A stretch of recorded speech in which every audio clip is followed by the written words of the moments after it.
Welcome to another episode of eCom Experiences, a podcast for e-commerce marketing leaders who want to grow and scale their brands faster. Join us as we interview some of the smartest brand founders and marketing leaders in the industry. Explore the lessons they learned, discover the keys to their success, and discuss what excites them most about the future. Hi, it's Samir Balwani here, host of eCom Experiences, where we talk to brand founders and marketing leaders about their experiences growing brands. This episode is brought to you by Query. Query is a paid media agency that helps brands balance brand awareness and performance marketing to drive predictable and profitable growth. To learn more about us, visit weareqry.com. I'm really excited today. I have Wayne Kulkin. He's the founder of StreetTrend. We've parent company at P448, which is probably one of the coolest shoe brands that I have in my closet. I love it. I'm so excited to have you, Wayne. Thanks for joining us. It's my pleasure. And I love your passion. Yeah, it is part of our closet for sure. So, Wayne, tell me more about you. You have an awesome history. I'd love for you to just share how you got to being a founder of StreetTrend. Yeah, it's a kind of a crazy journey. I don't think anybody wakes up and says you know what, I'm going to be in the shoe business. But since I'm 16, I've been in the shoe business. And I started kind of by accident. I needed a job. I had to lie about my age to say I was older than I was. And I worked in a shoe store. I'm trying to remember. It was like one of these mass market companies that don't exist anymore. It was called CH Bakers. And, you just stood there and, somebody came in and the store was so small. It was the size of a closet and you bring them out, the little shoe. And it was like a job. And then It was kind of fun because at 16, there was really no supervision. So you're do what you want. So you could do your homework or, it was in a mall. So people would come in. But at the end, there was a regional director and the guy was, really smart and he came around and he said oh, you seem to have a knack for this. So he taught me how to run the little store. So I became manager, but while going to school, playing basketball, and it just found a way to make it work. And I did that for a year and a half. Then I went to a luxury shoe store. And interesting. This was both in Manhattan Beach in Southern California. And this one was owned by this Korean gentleman. And they had, at the time, really high-end shoes. But it was the most interesting experience because the gentleman didn't speak English. So I got my Korean skills on. That's awesome. From a language perspective. But it was really a fun story because back then, if you sold, let's say, back then Bally or Ferragamo were really strong brands. So they were quite expensive. So they would be able to order one by the company. But the guy had such bad credit when you would call the Bally or whatever company, you would say, I'm calling from this store. And they're like, oh, I'm sorry, your credit line is filled. And then I was a kid, I'm like, no, but it's this guy's going to a wedding and, and so, I learned a little bit of salesmanship the hard way. I love it because you're a salesman on both ends now at this point. I was telling the credit guy to be able to sell, the person. And that was probably one of the better experiences just because you had to be so entrepreneurial. You had to be so scrappy. It was always unpredictable. So it was kind of a little bit of an adrenaline rush. And then one of the vendors came by and said, man, there's this company that's opening, down the way called Nordstrom's. And so I'm like, and he's like, no, you should go there. So I didn't have a car. And I had one jacket, which was this baby blue blazer. And I rode my skateboard there and I hit it in the bushes. So it's kind of a funny story that, the people that were back there remember. So I go in there and, it was their first store in South Bay. And there was, so many people applying for the different jobs. The stores are huge. So, I go through the interview and I just thought gosh, I'm hearing all these people talk about oh, I worked in Italy. And it's oh man, I'm like not gonna. So I do get the job. And then I still think like, okay, this isn't for me. I really want to focus on basketball. But the thing opened up, and all I did was keep my head down and just keep helping people, just bringing out tons of shoes. And, it was like a 15-hour day. And then the next day you came to work and they announced like the top sellers.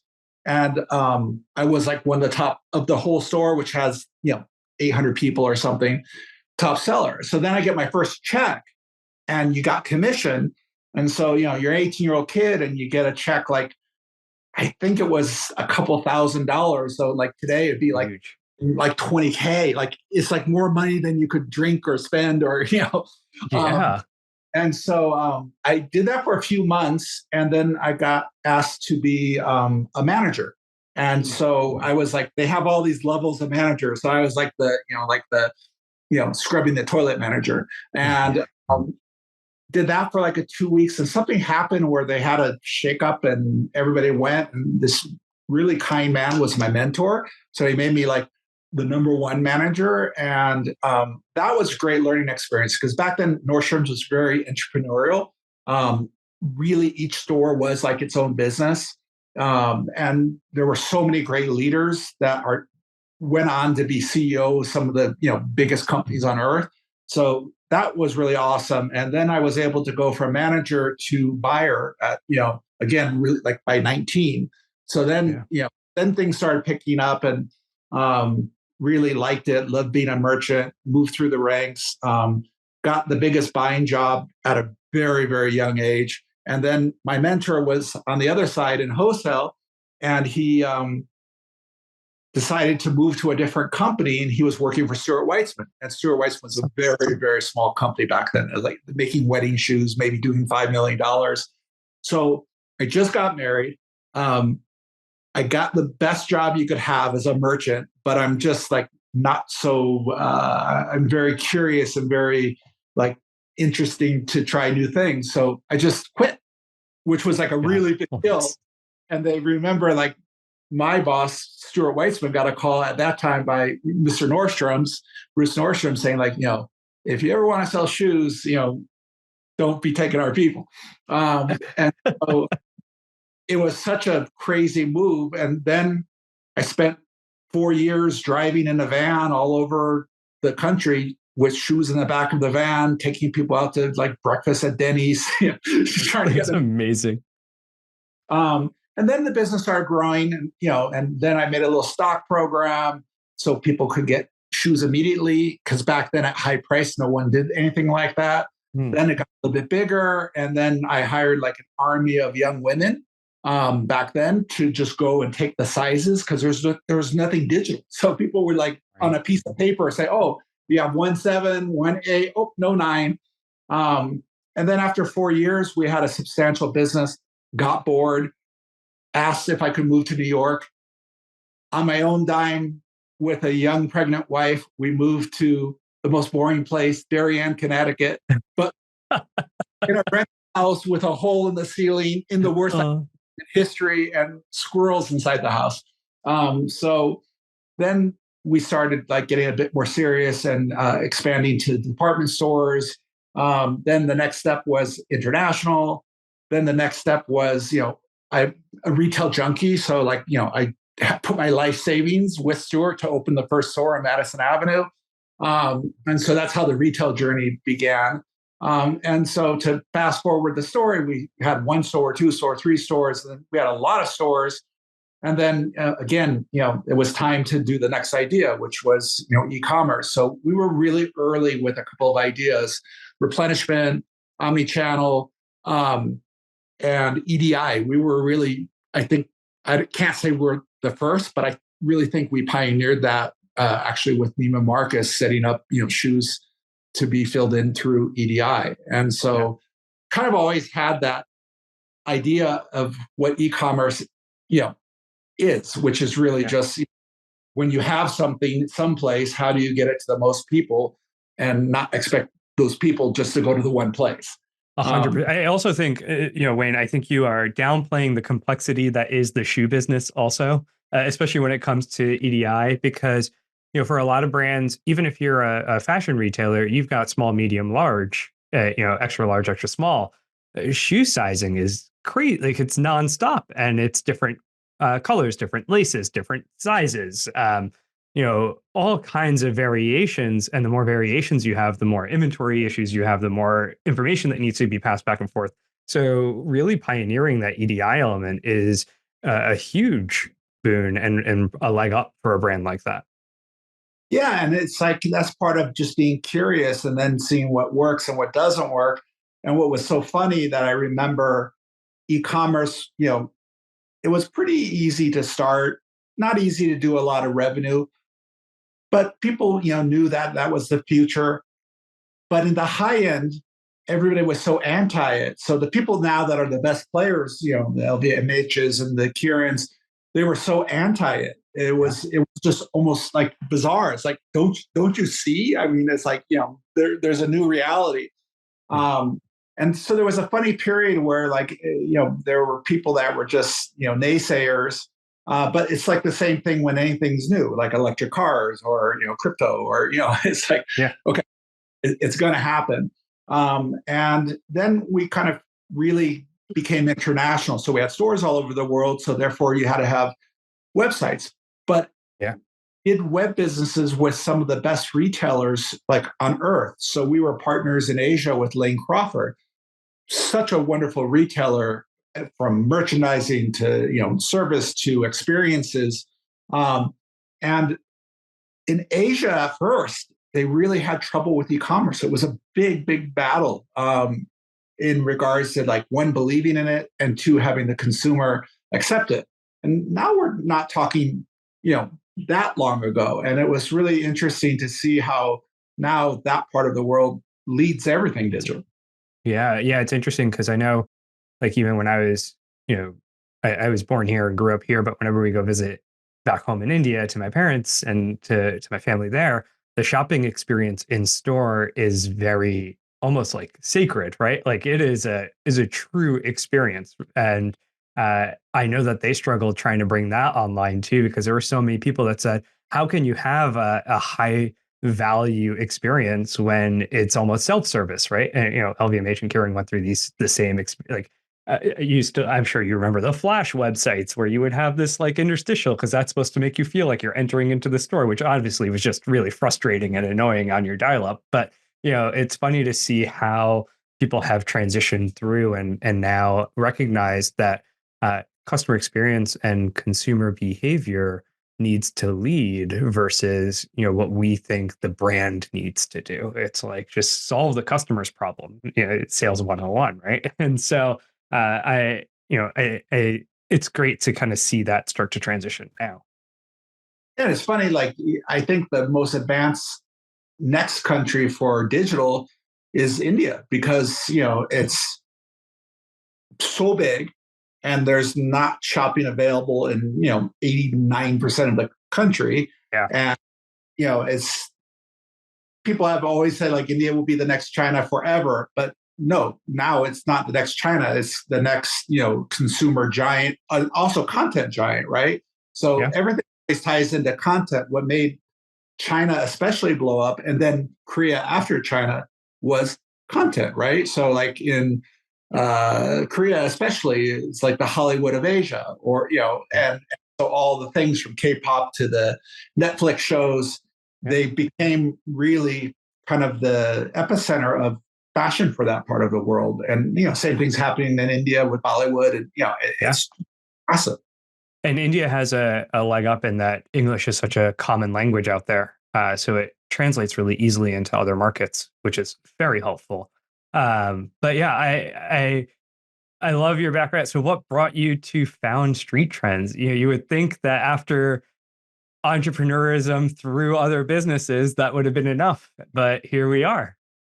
Yeah, that's where I say that, definitely a good therapist. If you can recommend one, I'll take it. But the strange thing is because I started at this so young, I worked at one company for like my adult life, like in my 20s and 30s and 40s, and in my 50s at Stuart Weitzman. So, it was so unique to work with one person and to take something and learn everything from retail to digital to social. Then when we had the resources to be able to work with, let's say at the time, like the supermodels, we were pretty good about having a sixth sense of when to change. And, one of the interesting things there was, we were working with like Giselle as like the face of the brand. And then we just had this epiphany that, social was going to be so important. Same thing, right? They're crazy, Giselle is Giselle. It's like, so we had all these resumes and portfolios of all these different young women. And we ended up going with three, which was so fun. And so one of the highlights that kind of like, what more could you do, is we switched, and the first campaign had Gigi Hadid, Joan Small, and Lily Aldridge. And so it was so interesting because it translated into Europe, it translated into China.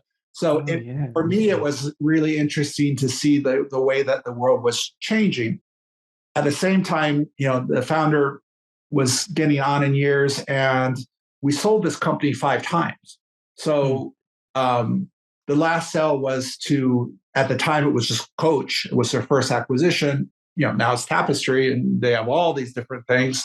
And it was just it was time to go because it became a corporate company. And, that's not my thing, in regards to like, being driven by quarter results. I mean, business is business.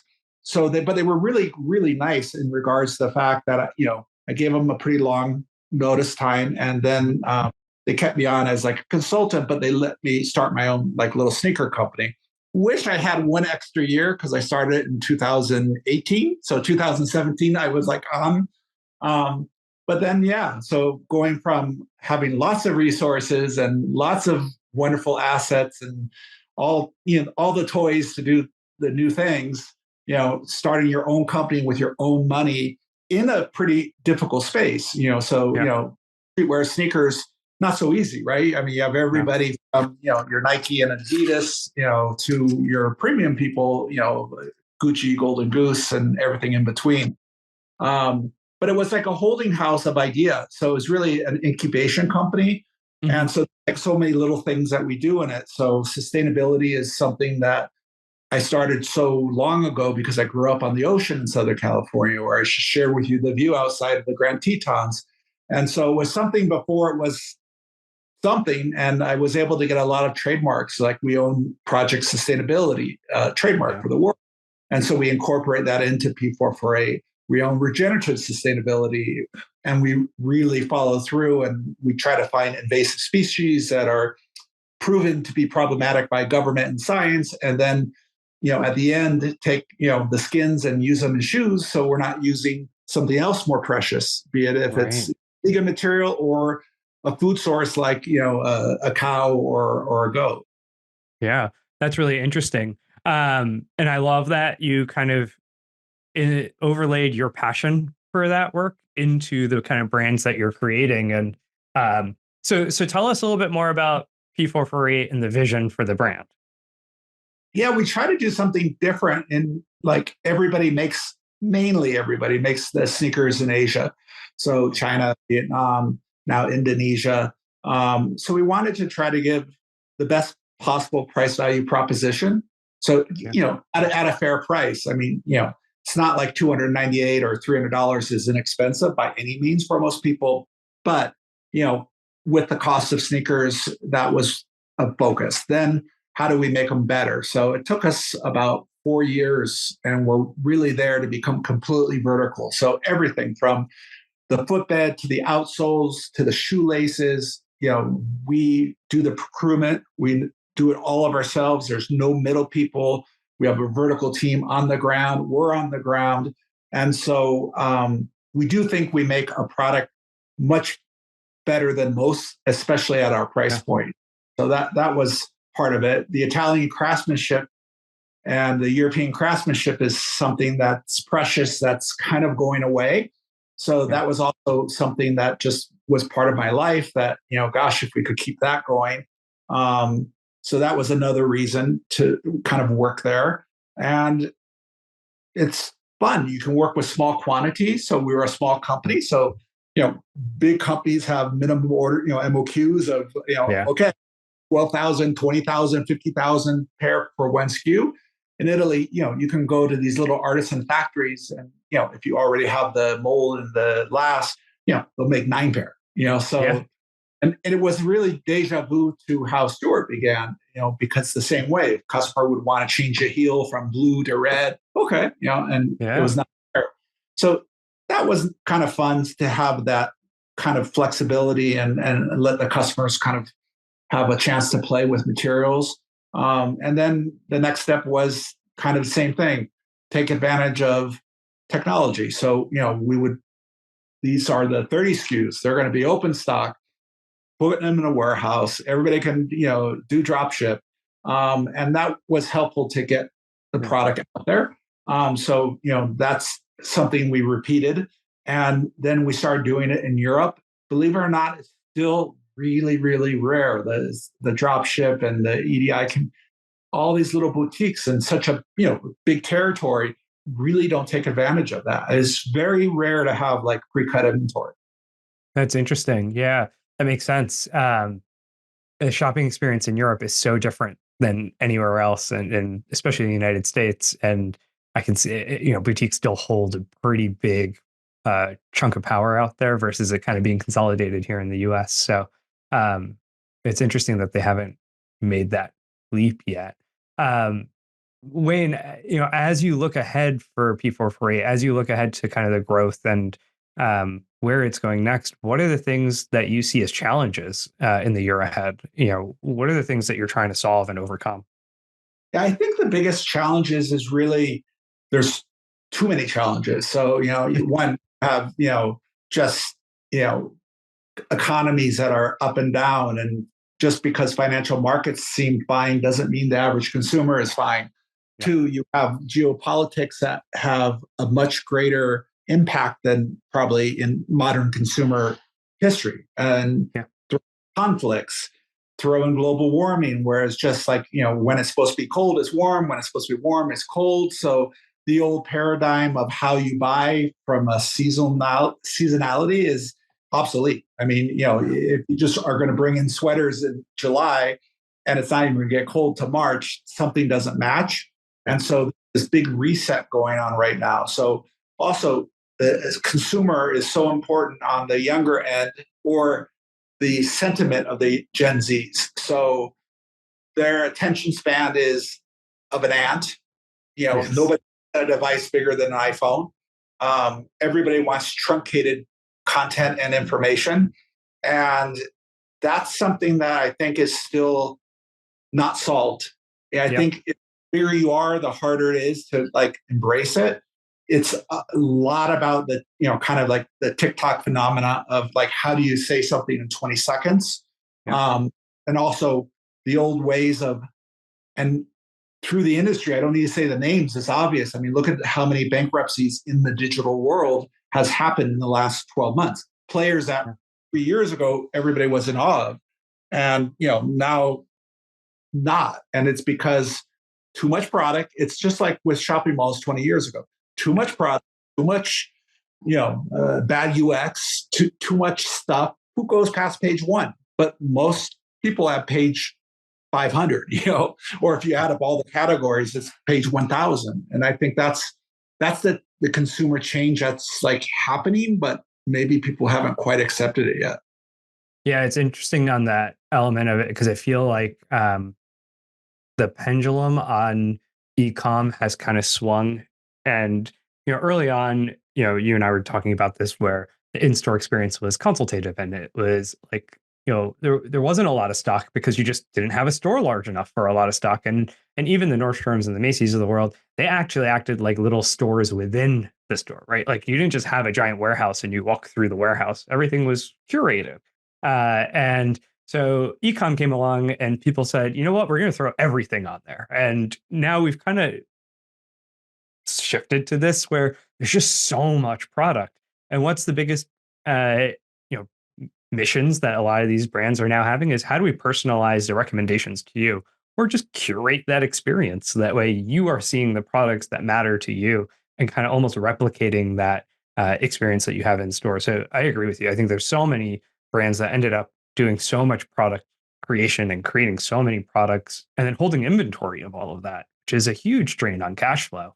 And you end up in this cycle where it's, I bought a lot of inventory and my cash is tied up. I can't invest it in marketing to sell that product. And so we're going to slowly attrite and run out of money at some point. And unless we get a cash infusion, we're not coming out of this cycle. And And that's what we're seeing now. but think about the other like big albatross for digital or e-commerce is the fact that everybody just had to do the free shipping, free returns. So, that really probably was, at least in the last 18 months, like kind of the final nail, into having to change kind of models.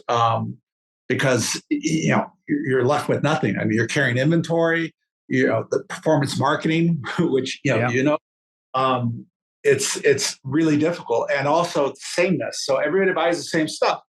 So again, you're an expert in this. I mean, so how can you drive people to a brand when there's 300 people carrying that same brand, right? So there's just too much saturation, and I think it's happening already. The premium luxury brands are really pulling back, even from the top digital players to just doing it themselves. Consumers are so focused on, if it's my favorite brand, I'm going to go to my favorite brand site first, and then someplace else if there's a sale. So it's interesting because it's just a reset. But I think e-commerce will become massive again, and it's just like a new level. It's just going to be different. Yeah, and I think there's a few trends in that I think you're exactly right on. So one, we talked about Gen Z a little bit. They definitely do have short attention spans.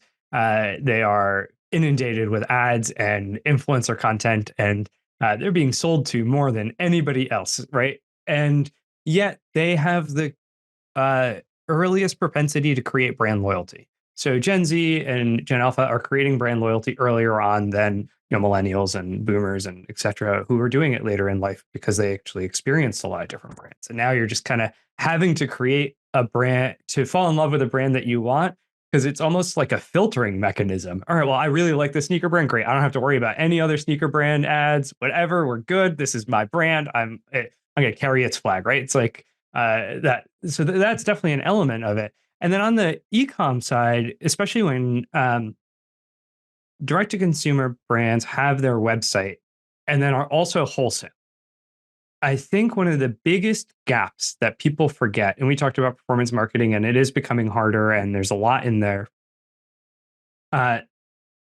If your customer experience doesn't match your wholesalers, you aren't doing the same thing they're doing, loyalty programs, free shipping or shipping at a certain AOV, your consumer is going to ask, why should I purchase from you and not buy from retail, right? And that hurts your margin in the long run. Like your D2C margin is going to be higher than your wholesale margin. And it also just opens you up to a potential customer going to a competitor, because now you're back into the competition, right? And so I always challenge our brands to say, hey, like, here that you want your D2C site to do really well, but are you actually offering the same thing that your wholesalers are offering, when price isn't a difference? Yeah, that's like the dilemma. And I think that's why I think there will be this next, what's the right word? The next reiteration of the importance of e-commerce, because once people realize curation counts, content counts, live streaming counts. So you got to mix, commerce with great UX, but you also got to be entertainment.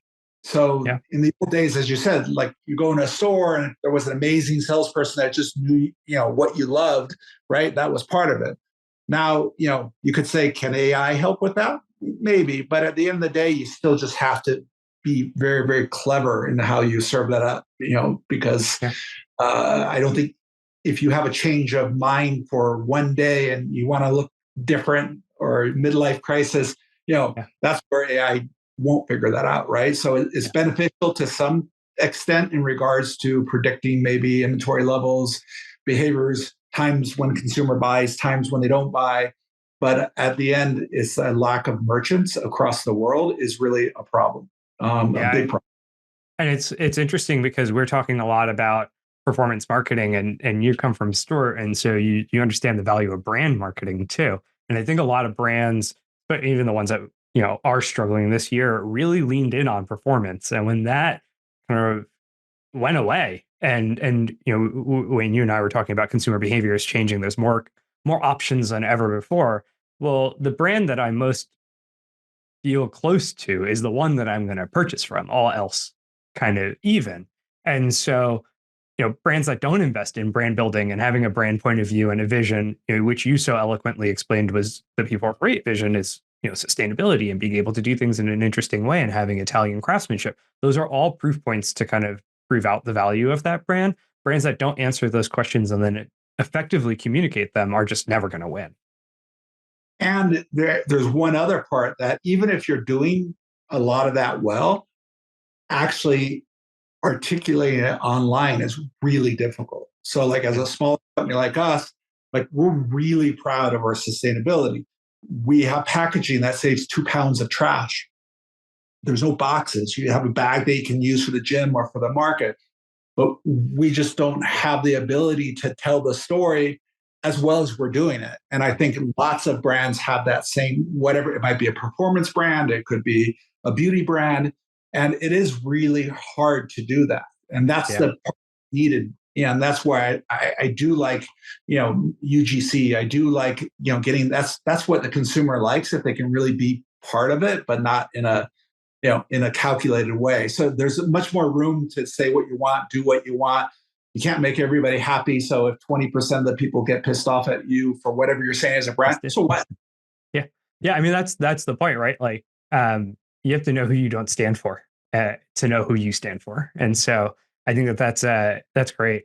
So Wayne, my last question for you, we asked about challenges. What are you most excited about for 2024? I think there is an openness for people to communicate, both consumer and companies, in a way that didn't exist. People used to hold their information, very close to their vest. And, what I'm seeing is, every day I sometimes just spend some time mentoring somebody. Other times I'm being mentored. And some of the largest technology companies or the largest suppliers are really open to ideas, where in the past they would just, it was what it was. So I think this, like, a little bit more trust, or a little bit like on sustainable things. If somebody figures out something, it's not something to be hoarded, it's something to be shared. People will figure it out anyway. So I think there's this new openness to just communicate, to try to help each other. And like what you do, you're critical for a brand to succeed. And, if the brand tried it without you, they're going to fail. So, there's a certain level of openness that you need to share with the brand needs to share with you. And that builds a better mousetrap, in all areas. Yeah, it's really interesting you say that, because I feel like, my family are business owners. So I've watched like my dad and watched the transition that he's gone through. And, I still remember early on, there was this almost distrust of anybody out there. And you had this, sense of, oh man, I can't share anything because they're just going to go and do it. And I think the internet and culture as a whole has kind of shifted that mentality, in that information is everywhere now. Like, you can, if you want to take the time, you could probably figure it out. It's really more around the actioning and experiences, and this openness to share, and recognizing, I may know this here, I don't know this here. If I shared this, you might share that, and now we're both better because of it. And I love that you brought that up, because that is a truly exciting piece of what is changing in the business and the industry as a whole. And it's not just unique to consumer goods. I think it is business as a whole. And we're seeing it more consistently everywhere. And I think there's also a change of wanting to have so much stuff, which is also interesting. Like, everybody's pretty satisfied no matter what your wealth level is. The days of just like maybe somebody that had unlimited wealth and going in and buying 10 Rolexes, or a woman buying 6 Birkins if she could get it. I think there's a little bit more of a, high-low, and, I want one thing that's really special to me, but the rest I'm really happy with just something that's, well priced. So I think there's this democracy to fashion that, is pretty new. I mean, there was always the high-low thing, but now it's, I just think I see it in the major cities around the world. It's very different. Yeah, I think that's there's definitely a shifting trend in fashion and consumerism as a whole. And I think you're exactly right. I think people are starting to appreciate the things that you want the one thing that you really appreciate, and you're gonna spend your money on that and find value in it.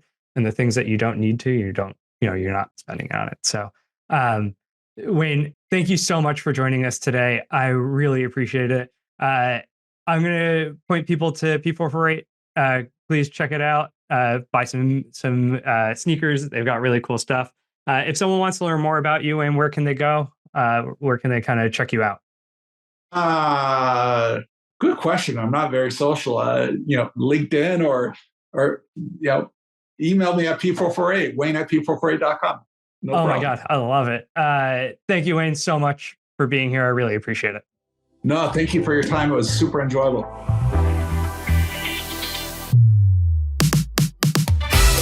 Thanks for joining us. If you liked it, remember to subscribe so you'll be notified of new episodes. And if you know someone who would enjoy this show, don't forget to share and leave a review. It all helps us impact more brands. If you're looking to improve your paid media, go to weareqry.com and schedule a consultation. We're always happy to chat. See you for the next one.